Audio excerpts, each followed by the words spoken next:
We'll be back from the break. It's exactly 6 minutes past 9 a.m. Still driving your business here on a daily kick. Start a SmartMen's business. And of course, now heading into the last hour of the show with quite very many and very interesting discussions coming up. But of course, before we get into that, don't forget the markets on the Zabo platform have already opened. Star292# should be the USSD code for you there, where you'll be availed with quite lots of options to be in position to buy government bonds and securities for just as little as 15,000 you get in shillings.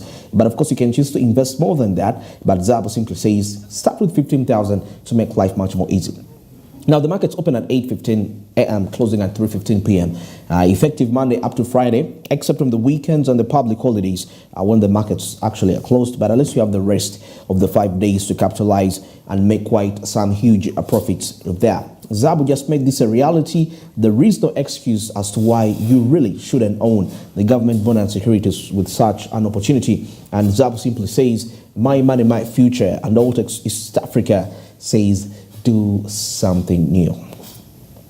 Now, in a little bit relation to our developing story, but though in the deeper detail here, the hospitality industry is one of the kind that I've had quite a very interesting story ever since 2020.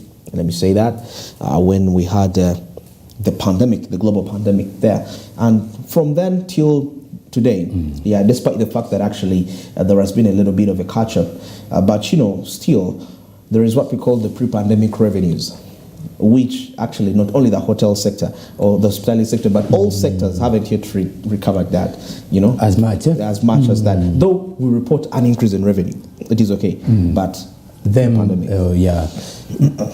I think it's because of the change in lifestyles, and we are yet to ideally notice this. Very true. I will share with you, unless you are really hopeless in life, I should say, for lack of a better word, there is literally no reason as to why you're going to be partying Monday to Sunday every day. And it's something that the COVID-19 taught us.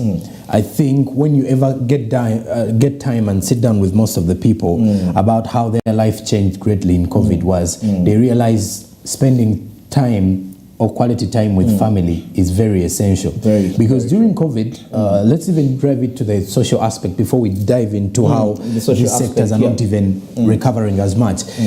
When you look at COVID, during COVID, we had scenarios in where most of the people go to learn things they didn't know. Very true. Like maybe you and I are brothers and we're staying in the same house, but we hardly got time to talk. Very true. We wake up, you go to work, I go to work, or we go to school.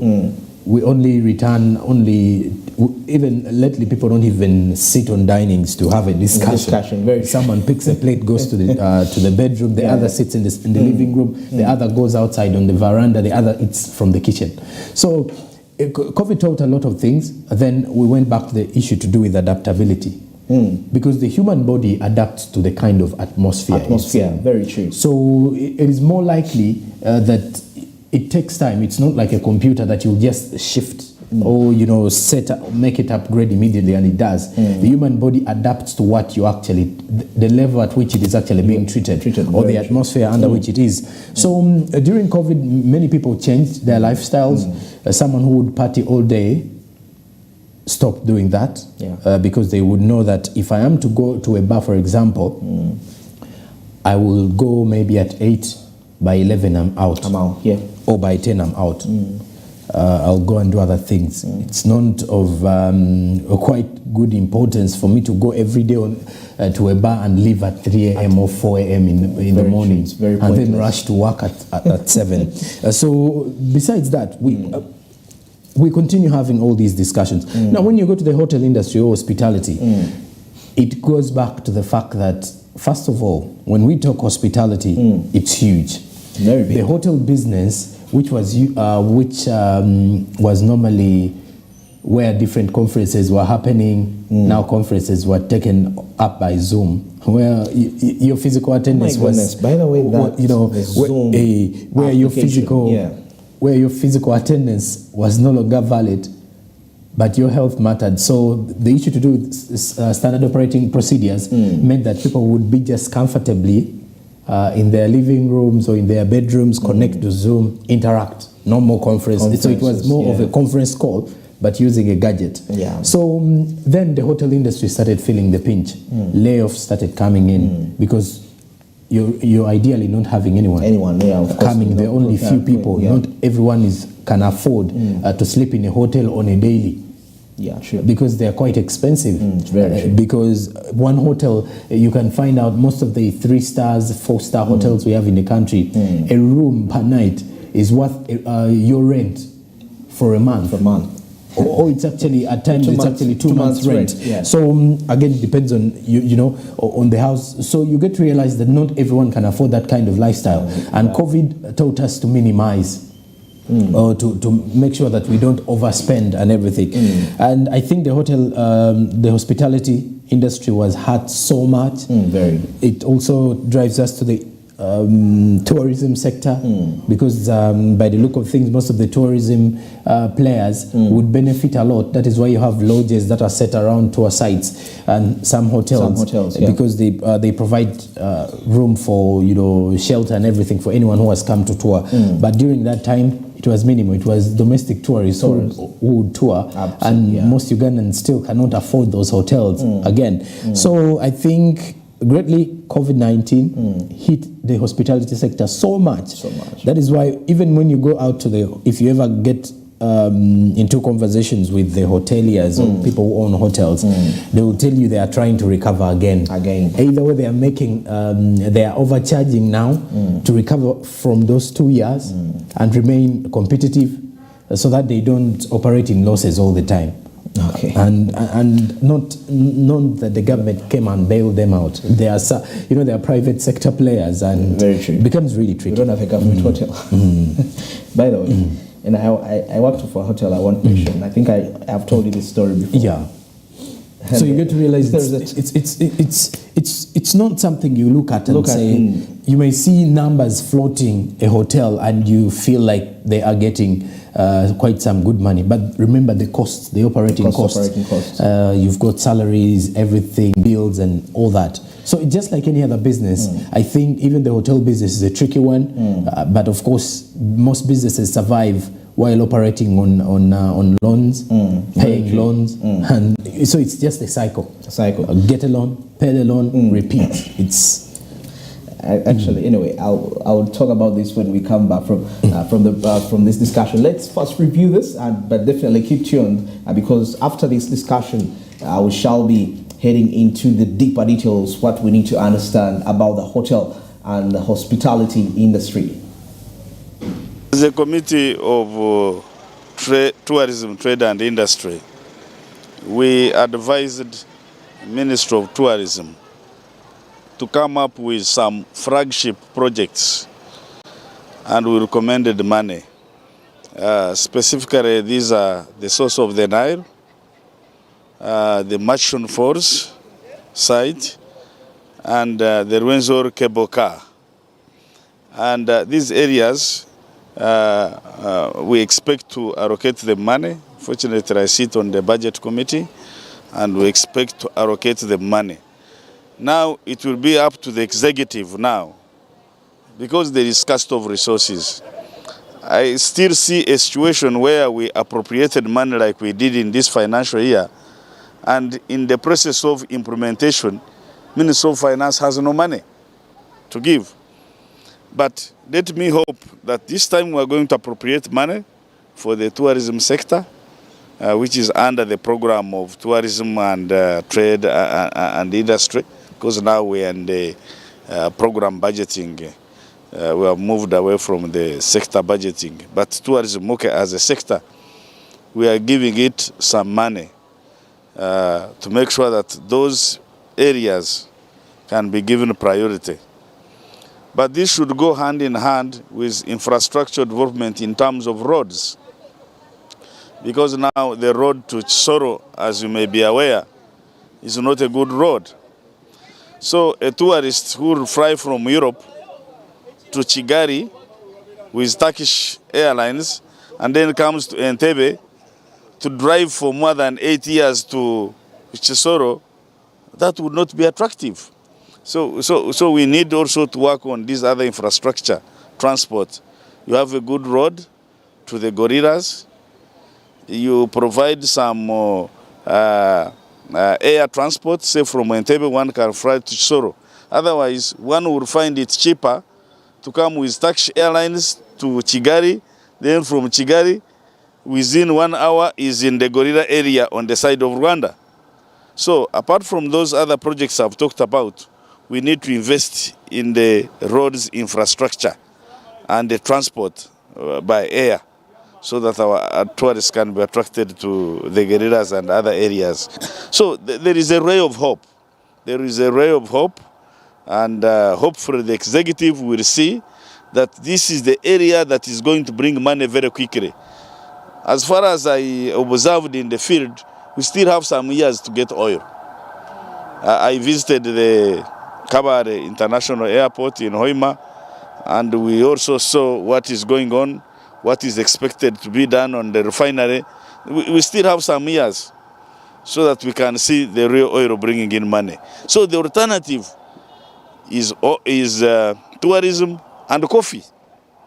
I also understand President invited some investors in Uganda here who are processing coffee so that they can make a consortium. That is a very good move. Unlike the Vinci who didn't have money and experience, whom we dismissed as Parliament and the agreement. This new initiative I heard about is very good by the President, so that we get the experienced coffee processors in Uganda. They form a consortium and they can process the finest coffee which we can export and bring money. So those are the two areas, coffee and tourism. Otherwise, Parliament will appropriate money and finance will have nothing to supply. Yes, it is in the budget, it is passed, but there is no money to release. That's why you'll be hearing of budget cuts, because there is no money in treasury. So I am hopeful that if our proposals are implemented by the executive, we should be seeing revenue coming in from tourism, which will also finance other important areas. Secondly, that lack of social amenities, the water, the electricity. Now, this is why I urge the government to set priorities right, because we should be looking at sectors that help us to create jobs, to create employment for the people, and also to prop up the area. Because if say tourism was raised, one, first of all, people would be more educated by looking at the strangers, by looking at them, they develop an admiration for the people they see. So our government is not doing it right, and I wonder, I have not yet fully scrutinized if government has included in its current budget enough to address areas like Buhweju, areas like Bundubujo, and other areas like Mbare, because we need to make it very attractive and easy to access, so that when someone thinks of an investment, they already find some things set on the ground, so that we talk of tourism with ease to accessibility. Yes, well, still discussing the hospitality industry. Well, I think now we can get into the background of all this as we take to analyze the hospitality industry that is ever since 2020. Yes, Joram, like we said, it's had quite an interesting story because we see with the COVID-19 pandemic, the arrivals dropped to 156 in 2020, 156,000 arrivals, and the hospitality sector suffered a great loss from 2019 up to 2021. I think 2021 towards early 2022, that's when there was an easing of the COVID-19 restrictions. But still, in 2021, there was some sort of freedom. The only aspect which was still there was curfew, I think, and the numbers which public vehicles should carry. Yeah, but before that, we see that the sector contributed 7.7% of GDP and earned about $1.6 billion annually, and twice as much as the forex income earning from the largest export, that is coffee, you know. Well, the hospitality industry, again, I think greatly as we continue to look at it, how it is recovering, you want to believe that most of the hotels now are into conferences. Very true. And the like. because there is more money there. The ones in Kampala mainly have gone back to the issue of social media marketing, social media reviews. And the good thing about the ones in Kampala is that they have clients who come and sleep over on a daily. So for them, it is every day is business day. Business day, true. So they have bookings. They have all this. I think, first and foremost, the path is steady. But like I did mention, you will have an interaction with them and they will tell you it does look to be a steady path, but there's always something putting you behind. Straining them behind. Yeah, straining you in the long run. But I think when you look at 2023, by 2024, most of them will be steady fast in growth. Steady fast, we hope so. Because we even have some hotels that were set up during COVID. That's the funny twist about life here. And you wonder where people get money.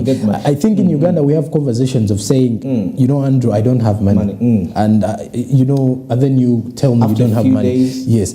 And then we tend to realize that your lack of money may not be the same way I lack money. Or for example, your poverty level may not be the same poverty level of a millionaire.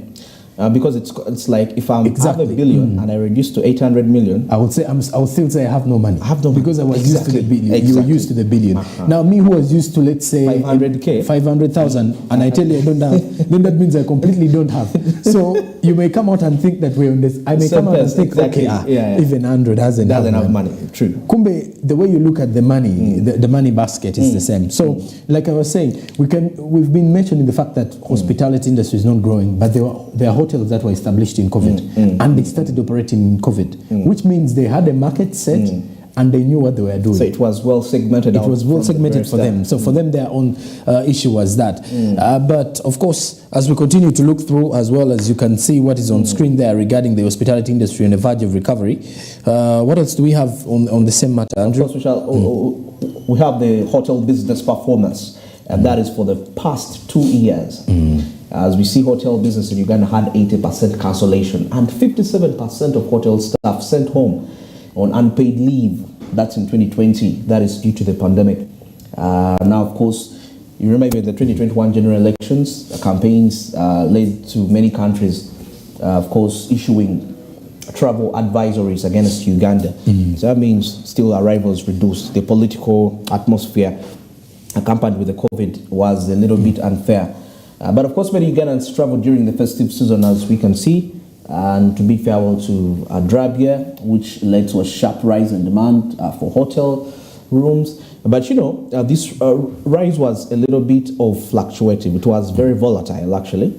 That probably it could be seasonal, that in a season, you know, I want to bring it out in this way, that even on the time it was on the rise a little, now like there, where Ugandans travel in festive season and they're looking for rooms, still there is volatility.